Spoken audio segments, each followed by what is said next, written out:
Hi, boys and girls. Welcome back to the Apocalypse.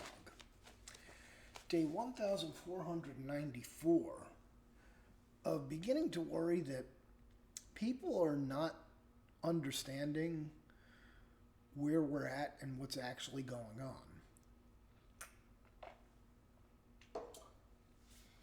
Now, this is the stack of stories that I have about where we are and how we got here. And these are the ones that I printed out in the past, maybe 2 weeks. And I haven't printed all the ones that I've found. And this is not me. I haven't even looked at the archive.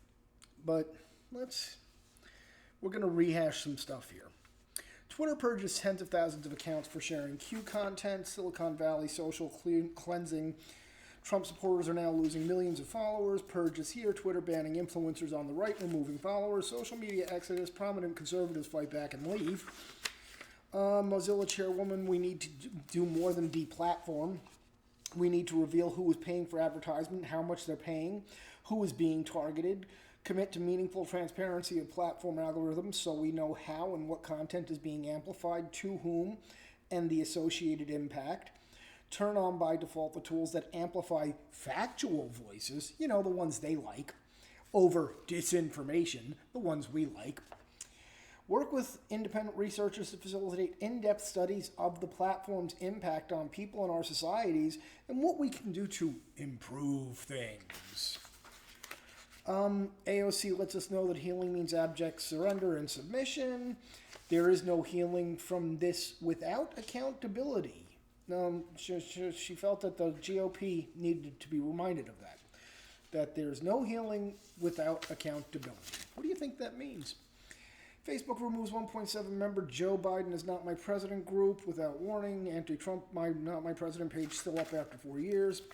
Automated error caused Facebook to take down fundraising page for Georgia Senate race.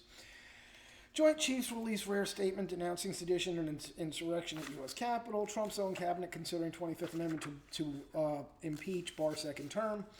Chuck Schumer attacks Trump supporters, the people who follow him. Don't you dare call them protesters. Joe Biden brands Trump supporters domestic terrorists. Federal prosecutor for D.C. does not rule out charging Trump. Stop the tape. So we have Shepard Smith refusing to air President Trump's video message where he's telling people to not commit acts of violence. Michelle O. Big Tech ban Trump forever. Capitol riot in Georgia. Blah, blah. All options on the table. So yeah, Biden and Democrats want retribution, not reconciliation. We read that one. Biden compares Trump, Cruz, Hawley to Nazi propagandist Joseph Goebbels. Google employees call for retribution against GOP politicians. Rob Reiner and Trump impeach Trump or else you support sedition. There's just page after page after page of all this, And D.C. attorney, we're bringing hundreds of cases based on Capitol attack, including ones for sedition, 20 years. Jamel Hill fears that lax punishment for Trump supporters could weaponize white people. Okay. CNN analyst, Trump a terrorist leader. Put him in, now this is the meat of this. Put him in complete isolation, take his money. That's new. Liberal snowflakes want to digitally remove Trump from Home Alone 2. Democrat Rep. Sanchez and Castro push legislation to prevent even a bench from being named after Trump. Students demand Harvard revoke degrees of alumni affiliated with Trump. Palm Beach officials look to cancel Trump golf course land contract. Trump has been scrubbed from the ice rink in Manhattan that he saved. They're also looking at fucking with his golf course in the Bronx. Organization led by criminal de Blasio severs all contract ties between New York City and Trump organization. And of course we had the Trump campaign being banned from emailing their supporters, payment processor Stripe blacklisting Trump. New York bar launches investigation to remove Rudy Giuliani from membership. Thousands of law school students, alumni rather, signed petition to disbar Cruz and Hawley. Interestingly enough, a defiant New Jersey gym owner has their bank account wiped out by the Democrat governor. That's, You know what? China. LA Times called for de-Trumpification, reckoning for Trumpism. House Democrats temporarily changed rules to allow president to be called a racist, which, normally civil discourse is supposed to be the mandate. CNN Tapper, Republicans clearly have lost their minds. GOP needs an exorcism to get this demon out. Trump has radicalized followers the same way as bin Laden. That was Eric Swalwell. Sean Penn compares Trump supporters to Al-Qaeda, says Trump is bin Laden. CNN anchor, everyone who voted for Trump sided with the Klan, Nazis, and rioters. Nancy Pelosi, small inauguration is not a concession to the terrorists, but recognition of COVID. Not the terrorists. You know who those are? The people that were exercising their First Amendment rights to, assemble, speak, redress their government. Comey, Trump radicalized his supporters the same way Al-Qaeda radicalized terrorists. See a theme there? Wall Street bankers freeze political donations after Capitol Hill riots, threaten pro-Trump politicians with blacklisting.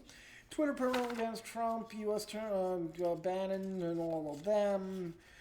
Walk away. Republican members of Congress who incited insurrection should be prosecuted. Google suspends Trump. Conservative AIG. Okay. Look, we can't go through all of this, but the point here is that these people are calling for. They're literally erasing somebody in front of our eyes. They're doing this in front of us. They're erasing Donald J. Trump, the 45th president of the United States of America, and someone who's been in the public eye for pretty much his entire fucking life. And he's being eliminated, erased. They're calling for him they're calling to take his money. They're erasing his businesses. They're intent on breaking this man. And if you're dumb enough to think that you're not somewhere on the list, you might be farther down, but they're going to get around to you. Because we've seen this before. This is what happened in Nazi Germany, where they just started erasing entire fucking, groups of people. Gay, gypsy, black, well, not so many of those, but Jews, boy, did they get it. And we've seen this in communist Russia. We've seen this in communist China, where they literally take entire classes, entire swaths of the population, and they eliminate them. They erase them. They imprison them. And they're setting up the groundwork here, using the language that they're using. We're watching these people set us up for, now we've created, because again, now we're domestic terrorists. So we're not committing thought crimes anymore. We're committing real crimes now. And anybody that's involved in this is going to get caught and swept up in the net. That's just what's going to happen here. So there needs to be a backlash to this. And to all the Republicans that think this is a good idea to get rid of Trump, them not understanding that they're next.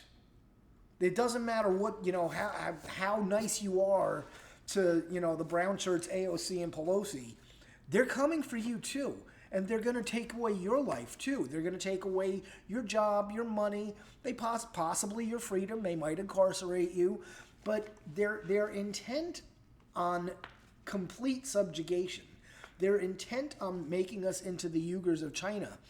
And they're telling us, they're showing us, they're doing it publicly.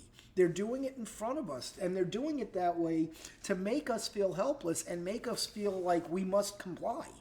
Or, the retribution, the fury is going to be such that, again, they're going to take our lives. This isn't fear-mongering, kids. This is them telling you. And you better start fucking paying attention. And you better start reaching out to your representatives and telling them to unfuck this thing.